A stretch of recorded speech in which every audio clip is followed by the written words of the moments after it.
പഴം കൊണ്ടൊരു variety item നോക്കിയാലോ? കടയിൽ നിന്ന് പഴംപൊരി ഉണ്ടാക്കാനായിട്ട് കൊണ്ടുവച്ചിരുന്ന പഴം കുറേ അങ്ങ് പന്നലായി കേട്ടോ, കറുത്തങ്ങ്. അതിൻ്റെ തൊലി മാത്രമേ കറുത്തുള്ളേ. അപ്പോൾ ഒരു വെറൈറ്റി ഐറ്റം ഉണ്ടാക്കി നോക്കിയാലോ എന്ന് വിചാരിച്ചു കേട്ടോ. ഇൻസ്റ്റയിൽ കണ്ട റീലിൽ ഞാൻ കണ്ടതാട്ടോ. ഇത് നമുക്ക് ഒരു കൊഴുക്കട്ട പോലെ കേട്ടോ, കൊഴുക്കട്ട പോലെയല്ല, കൊഴുക്കട്ടയാണ് കേട്ടോ, പഴം കൊഴുക്കട്ട. അതിന് വേണ്ടത് പഴം ആദ്യമേ എടുത്ത് പുഴുങ്ങണം. പുഴുങ്ങി കഴിഞ്ഞിട്ട് തേങ്ങ, ശർക്കര, ഏലക്ക, ജീരകമൊക്കെ വേണം കേട്ടോ. പക്ഷേ ഏലക്കയും ജീരകവും നല്ല അരിപ്പൊടിയാണെങ്കിൽ നല്ല ബെസ്റ്റാണ് കേട്ടോ. പക്ഷെ നമുക്ക് അരിപ്പൊടി ഇല്ലായിരുന്നു. ഉള്ളത് കൊണ്ട് ഓണം പോലെയെന്ന് പറഞ്ഞ കണക്ക് ആകെ ഉള്ളത് അരിപ്പൊടി, ചെമ്പാവരിയുടെ അരിപ്പൊടിയും പിന്നെ റവയും ഉള്ളായിരുന്നു കേട്ടോ. അതിനിടയ്ക്ക് ഉപ്പ് എടുത്തപ്പോൾ ഉപ്പിൻ്റെ ഭരണി തറയിൽ വീണ് പൊട്ടി കേട്ടോ. ഭരണിയല്ല, അതിൻ്റെ അടപ്പ് തറയിൽ വീണ് പൊട്ടി കേട്ടോ. നല്ലൊരു ഭരണിയായിരുന്നു. പറഞ്ഞിട്ട് എന്ത് കാര്യം, കഷ്ടകാലം. പറഞ്ഞിട്ട് എന്ത് കാലം, കഷ്ടകാലം. പിന്നെ പഴമൊക്കെ പുഴുങ്ങി വെച്ചിട്ട് ഉപ്പൊക്കെ ഇട്ട് മാവിനിട്ട് ഇളക്കി കേട്ടോ. അത് ഇതുകൊണ്ട് എന്തോ എൻ്റെ പേരെന്തോ എന്തോ ഒരു സാധനം, അതുകൊണ്ട് ഞാൻ ഇളക്കി കേട്ടോ, ഭയങ്കര ശക്തി പിടിച്ച് ഇളക്കി. പിന്നാണ് ഞാൻ വിചാരിച്ചത് അതൊരു ഷോയല്ലേ മോളെ എന്ന്. പിന്നെ ഞാൻ കരുതി ചൂട് കാരണം കേട്ടോ, ഷോയല്ല, ചൂടാണ്, അതുകൊണ്ട് കൈയിട്ട് ഇളക്കാനൊരു മടി തോന്നി. പിന്നെ ഞാൻ അങ്ങോട്ട് മാറ്റി വെച്ചിട്ട് ഞാനങ്ങോട്ട് കുഴച്ച്, നല്ല ചോറ് കുഴയ്ക്കുന്ന പോലെ നന്നായിട്ട്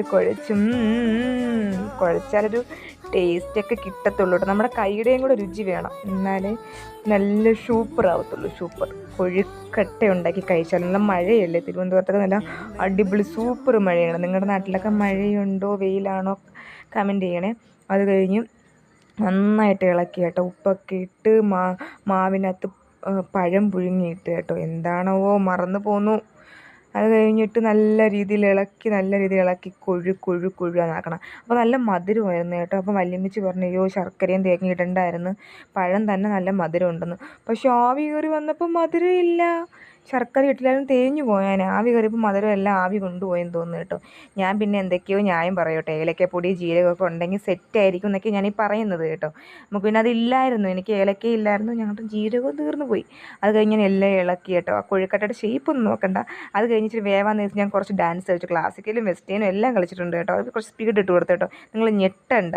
ഈ ചുരിദാർ ഞാൻ മീഷോന്ന് എടുത്തതാണ്, നല്ല രസമുണ്ടല്ലേ. ഞാൻ സുന്ദരിയല്ലേ, സുന്ദരി വേറെ ഇല്ലെങ്കിൽ അല്ലേ. അത് കഴിഞ്ഞ് ഞാൻ കുറച്ച് നേരം എൻ്റെ കുണ്ടിയും മുണ്ടിയൊക്കെ കാണിച്ച് കുറച്ച് ഡാൻസൊക്കെ കളിച്ച് കേട്ടോ. യോ വാ സൂപ്പർ. അത് കഴിഞ്ഞ് പാല് ചൂടാക്കാൻ വെച്ച് കേട്ടോ, തിളപ്പിക്കാൻ വെച്ച് കേട്ടോ. അപ്പോൾ നമുക്ക് തേയിലയില്ല. അടുത്ത വീഡിയോ കണ്ടിട്ട് ബസിയു.